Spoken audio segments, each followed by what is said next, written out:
Yon, good morning sa mga tropa natin dyan. Yun lang, may papasok lang sa idea sa akin kasi habang magdadrive ako kasi bumili ako pagkain ng pusa. Yun lang.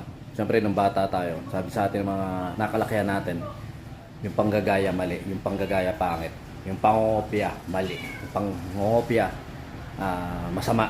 Yan.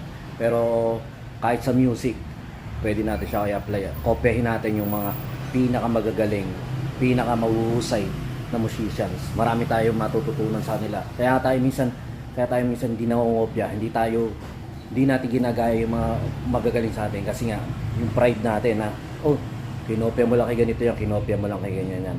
Pero isa pa lang pinakamagandang bagay na matutunan natin lalo na sa mga batang musicians diyan. Kopyahin yung mga ginagawa ng mga pinakamagagaling. Kahit din sa negosyo, kahit din sa lalo na sa mga payo sa negosyo, sabi nga dun sa mga napapakinggan natin, ang pangongopya isa sa pinaka